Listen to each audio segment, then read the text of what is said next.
Hello friends, I am Gaurav and you are watching English Story with Gaurav. If you have problem in speaking and reading English, then you have clicked on the right video. Because on this channel we upload stories in English in which along with background voice there is also caption so that you can reading and listen to English so that both your reading and speaking will become fine. So let's start the video without any delay. Those three bears. Most Himalayan villages lie in the valleys, where there are small streams, some farmland, and protection from the biting winds that come through the mountain. Passes in winter.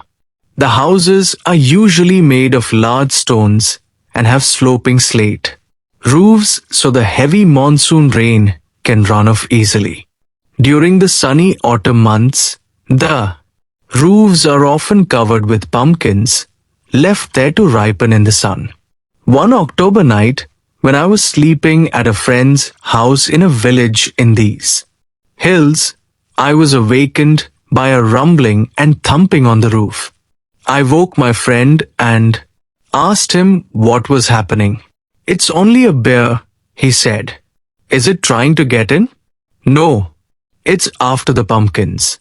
A little later, when we looked out of a window, we saw a black bear making off through a field, leaving a trail of half-eaten pumpkins. In winter, when snow covers the higher ranges, the Himalayan bears come to lower altitudes in search of food. Sometimes they forage in fields, and because they are short-sighted and suspicious of anything that moves, they can be dangerous. But, like most wild animals, they avoid humans as much as possible. Village folk always advise me to run downhill if chased by a bear. They say bears find it easier to run uphill than down. I am yet to be chased by a bear and will happily skip the experience. But I have seen a few of these mountain bears in India and they are always fascinating to watch.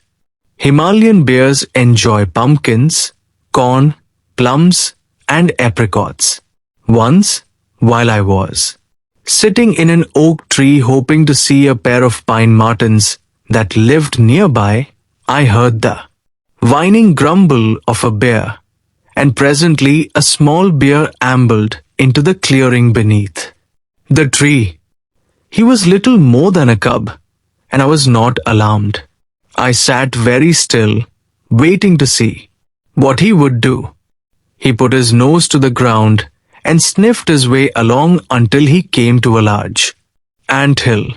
Here he began huffing and puffing, blowing rapidly in and out of his nostrils, so that the dust from the anthill flew in all directions. But the anthill had been deserted, and so, grumbling, the bear made his way up a nearby plum tree. Soon he was perched high in the branches. It was then that he saw me. The bear at once scrambled several feet higher up the tree and lay flat on a branch.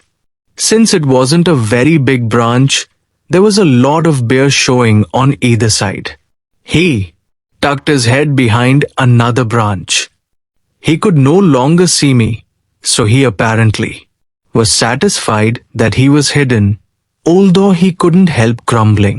Like all bears, this one was full of curiosity. So, slowly, inch by inch, his black snout appeared over the edge of the branch. As soon as he saw me, he drew his head back and hid his face. He did this several times. I waited until he wasn't looking, then moved some way down my tree. When the bear looked over and saw that I was missing, he was so pleased that he stretched right across to another branch and helped himself to a plum. I couldn't help bursting into laughter. The startled young bear tumbled out of the tree, dropped through the branches some 15 feet, and landed with a thump in a pile of dried leaves. He was unhurt, but fled from the clearing, grunting and squealing all the way. Another time, My friend Prem told me a bear had been active in his cornfield. We took up a post at night in an old cattle shed, which gave a clear view of the moonlit field. A little after midnight, a female bear came down to the edge of the field. She seemed to sense that we had been about. She was hungry, however.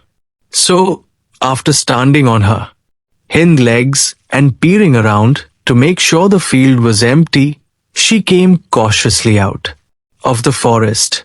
Her attention was soon distracted by some Tibetan prayer flags, which had been strung between two trees.